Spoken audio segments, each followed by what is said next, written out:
কেমন আছেন সবাই? আশা করি ভালো আছেন। এর আগে যে ভিডিওটি বানিয়েছি সেটা ফ্রিল্যান্সিং নিয়ে বানিয়েছি এবং সেখানে আমি বলেছি হোম ডিভাইস নিয়ে ফ্রিল্যান্সিং করা প্রয়োজন। আজকে আজকেও আমরা ফ্রিল্যান্সিং নিয়ে আলোচনা করব। ফ্রিল্যান্সিং এর যারা বিগিনার ফ্রিল্যান্সিং শুরু করতে চাচ্ছে তারা কি মানে কি বিষয় নিয়ে শুরু করবে বা কিভাবে স্টেপ বাই স্টেপ ফ্রিল্যান্সিং করার জন্য যে কাজগুলো প্রয়োজন সেগুলো নিয়ে আজকে এই টপিক এবং আলোচনা।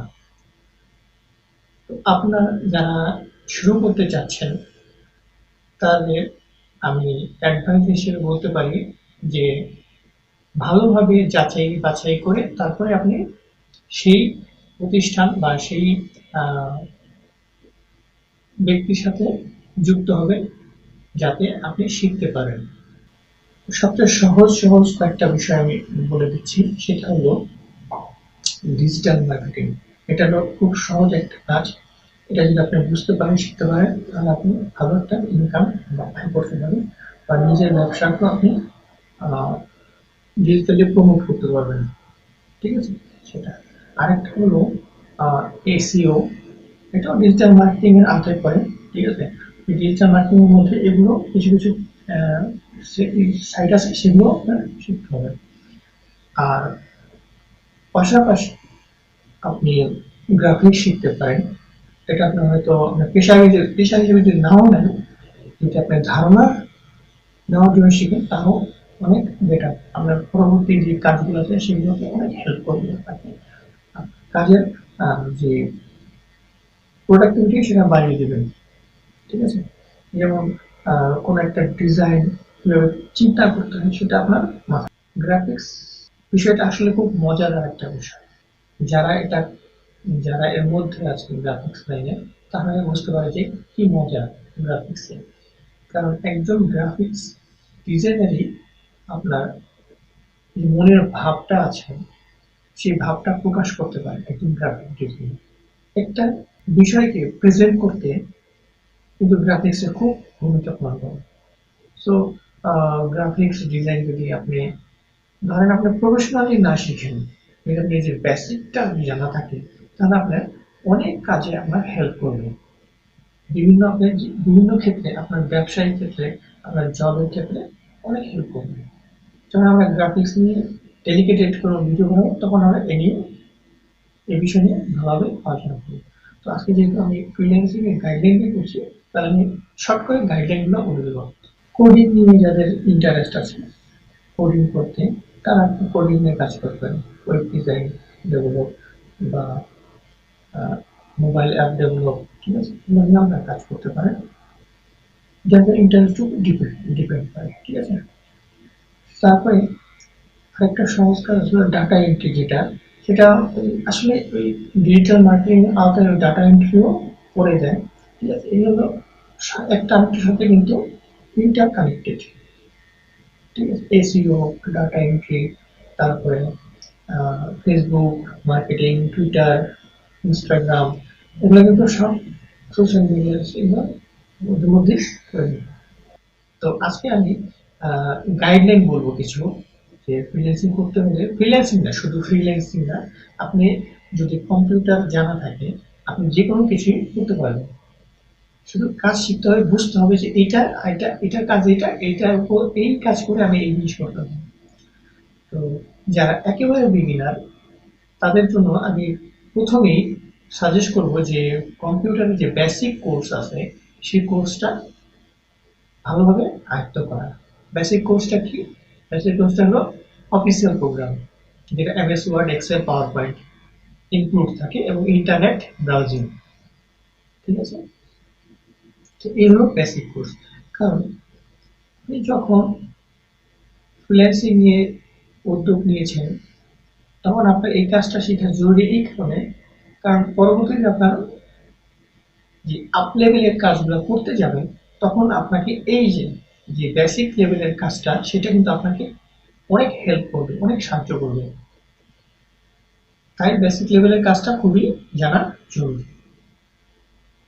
এটা আমি আমার অভিজ্ঞতা থেকে আমি বলছি, এবং অন্য অনেক প্রতিষ্ঠানে এই কথা বলে, অনেকেই বলে, কিন্তু আমি আমার অভিজ্ঞতা থেকে বলছি এই কারণে আমিও কিন্তু এই সেম ওয়েতেই কাজ করি।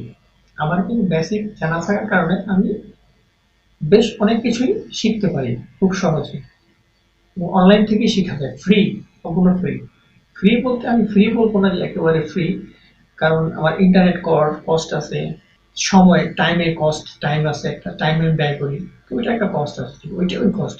যে পেমেন্ট করে অনেকে পেমেন্ট করে আমি করবো সেটা না, আমি অনলাইন থেকেই শিখি, কারণ বেসিক জানা আছে, আমি যে কোনো কিছু শিখতে পারি, এবং যেটা আমার আহ, শেখার প্রয়োজন আমি মনে করি সেটা আমি সেটার পিছনে আমি লেগে থাকি, লেগে ওটা অর্জন করে নিই। এক্সাম্পল হিসেবে আমি বলতে পারি, মানে আমি বলতেছি আমার বিষয়টা, তাহলে আপনারা রিলেট করে নেবেন যে কিভাবে শিখতে হয়। আমি আমার ওয়েবসাইটে আমি লিখে দিয়েছি অবশ্য যে আমি কিভাবে আমি এই কাজগুলো শিখেছি এবং কিভাবে এটা অর্জন করছি এগুলো ধীরে ধীরে। তো আমি আবার একটু শর্টকাটে বলে দিই। আমার শিক্ষার আগ্রহটা খুবই বেশি। আমি যেই জিনিসটা আমার ভালো লাগে আমি সেই জিনিসটা শিখে থাকি। ঠিক আছে? শিখার জন্য একটা আহ, ইন্টারেস্ট আমার মধ্যে প্রচুর কাজ করে, জানার জানার ইচ্ছা। তো প্রথম আমি আহ, যে আমার বেসিক যেটা অফিসের গুলো এগুলো আমি কিন্তু কমপ্লিট করি। ঠিক আছে? এগুলো, এবং কম্পিউটার প্রতি আমার খুব একটা ইন্টারেস্ট ছিল ভালো, এই কারণে আমার আরো বেশি শেখা হয়। গাইডলাইন হিসেবে আমি বলতেছি এই কারণে যে আপনার যদি এগুলো জানা থাকে, মানে কম্পিউটার যে অফিস, মাইক্রোসফট ওয়ার্ড, এক্সেল, পাওয়ার, এটা কিন্তু প্রত্যেকটা ক্ষেত্রেই আপনার কাজে লাগবে, প্রত্যেকটা সেক্টরই আপনার। যেমন আপনি গ্রাফিক ডিজাইন করতে যান, সেখানে আপনার এই তার ভূমিকা পালন করবে।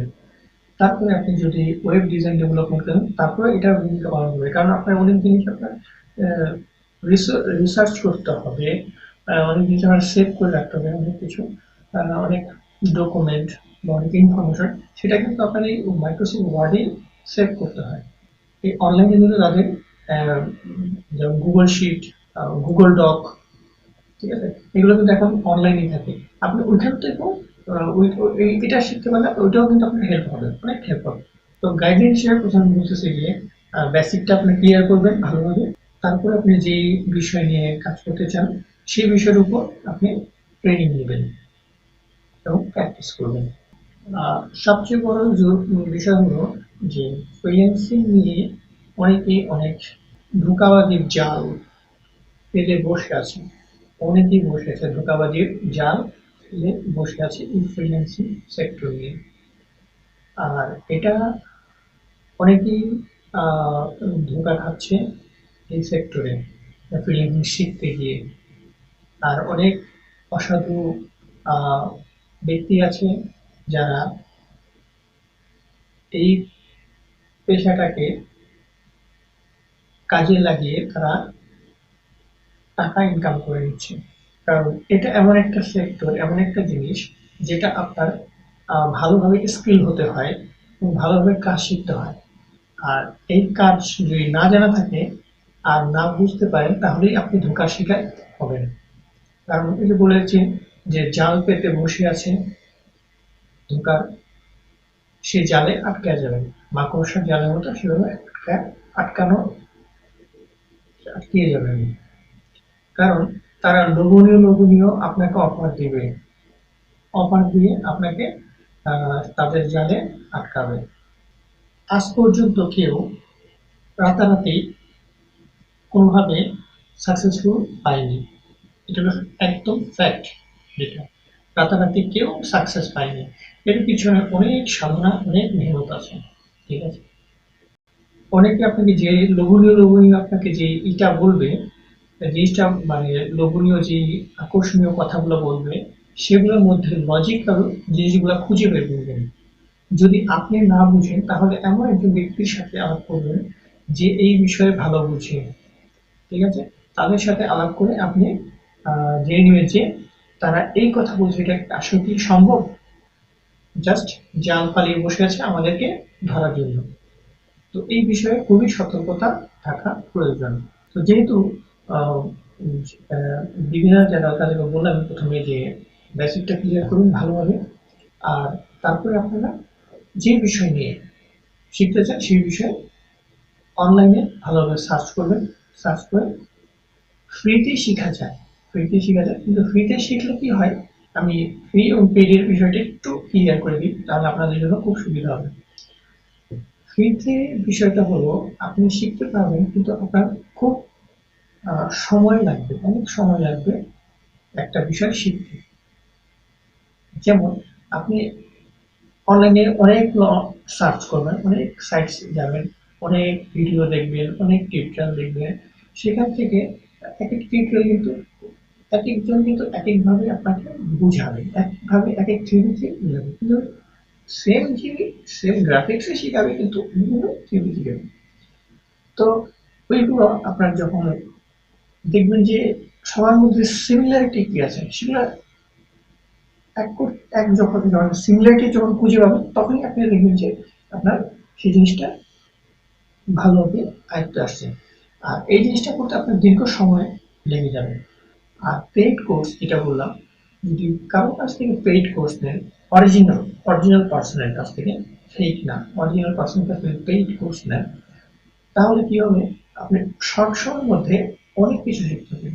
কারণ সেই ব্যক্তিটা অভিজ্ঞ, সম্পন্ন, সে ওই ফিল্ডে কাজ করেছে বা কাজ করছে, বা ওই ফিল্ড সম্পর্কে তার ভালো জানা আছে। যদি এমন ব্যক্তি বা এমন প্রতিষ্ঠানের সাথে আপনি যুক্ত হন, ওই জিনিসটা শিখেন, তাহলে আপনার জন্য খুবই আহ, মানে খুবই দ্রুততার সাথে আপনি শিখতে পারবেন। তো এর বিনিময়ে আপনাকে কিছু পে করতে হবে, সেটা হলো দ্রুততা। আর আপনি ফ্রি শিখতে চান, তাহলে আপনার কি হবে, আপনার দীর্ঘ সময় নিয়ে শিখতে পারেন। যদি আপনার হাতে পর্যাপ্ত পরিমাণ সময় থাকে, তাহলে আপনি শিখতে পারেন। এবং ফ্রি এবং পেইড কোর্সের মধ্যে শিক্ষার ডিউরেশনটা কিন্তু বড়, কিন্তু ফিল্ডটা একটু বড় বেশি, কারণ এখানে আপনার নিজে নিজে আপনাকে রিসার্চ করতে হবে, নিজে নিজে আপনাকে প্র্যাকটিস করতে হবে, নিজে নিজে আপনাকে বুঝতে হবে সবকিছু। আর ওইখানে পেইড কোর্সের মধ্যে কি হবে, আপনাকে একটা যেই জিনিসটা বিষয়টা আপনার রিসার্চ বা সার্চ করতে সময় নিতে, সেই জিনিসটা সে অল্প সময় বলে দিয়েছে, এই জিনিসটা আপনার প্রয়োজন, এই জিনিসটা শিখে, এভাবে শিখে। তো যখন এভাবে শিখবে, ওইভাবে শিখবে, তখন আপনার জিনিসটা আয়ত্তে ঢুকে আসবে। আর আহ, ওই জিনিসটা যখন প্র্যাকটিসে চলে যাবে, তখন আপনার ধীরে ধীরে ওটা আরো বেশি আপনার ডেভেলপ হবে। শুধু গ্রাফিক্সের ক্ষেত্রে না, আপনার ওয়েব ডিজাইন শিখেন, এসইও শিখেন, ডিজিটাল মার্কেটিং শিখেন, সব বিষয় সেম প্রক্রিয়াতেই চলবে। আর ডিজিটাল মার্কেটিং যদি আপনি শিখতে চান, তাহলে ডিজিটাল মার্কেটিং এর ফিল্ডটা বিশাল বড় একটা ফিল্ড। ঠিক আছে, এখন আপনার যদি বুঝতে হবে যে ডিজিটাল মার্কেটিং কি, ঠিক আছে, ডিজিটাল মার্কেটিং হলো মার্কেটিং। মার্কেটিং, ডিজিটাল মার্কেটিং বোঝার আগে আমাদের আগে মার্কেটিং ভালো করে বুঝতে হবে। মার্কেটিং যারা ভালোভাবে বোঝে, তাদের কিন্তু ডিজিটাল মার্কেটিং খুব সহজ হয়ে যায়। কারণ মার্কেটিং হলো একটা ব্রিজ তৈরি করা, ক্রেতা এবং আহ, বিক্রেতার মধ্যে যে যোগাযোগ সম্পন্ন যোগসূত্র যে স্থাপন করে, সেটি হলো মার্কেটিং। ঠিক আছে, আর এটা যদি আমরা ডিজিটালি, এটা আমরা যদি ডিজিটালি নিয়ে যাই, যেমন অনলাইনের মাধ্যমে, তাহলে ওটাই হলো আমাদের ডিজিটাল মার্কেটিং। মানে একটা প্রোডাক্টকে আমি ডিজিটালি সবার কাছে পৌঁছে দিচ্ছি। আর এটা হলো, যেটা আমরা নর্মাল মার্কেটিং যেটা বলি, সেটা হলো আমরা আহ, ভোক্তার কাছে, মানে আমাদের যে ক্রেতা, তাদের কাছে আমাদের গিয়ে গিয়ে তাদের বাসায় বা তাদের ওয়ার্ক প্লেসে গিয়ে আমাদের কিন্তু সেটা বোঝাতে হচ্ছে না। আর অনলাইনে ডিজিটাল হলো, আমাদের তাদের কাছে যেতে হচ্ছে না, আমাদের প্রোডাক্টটা তাদের কাছে পৌঁছে যাচ্ছে অলরেডি। ফেসবুক, ইনস্টাগ্রাম, তারপর ইউটিউব, এগুলোর মাধ্যমে আমরা কিন্তু ছড়িয়ে দিচ্ছি। এগুলো হলো ডিজিটাল মার্কেটিং এর অংশ। তো আজকে আমরা এখানে রাখতেছি, ঠিক আছে, নেক্সট ডে আবার আমরা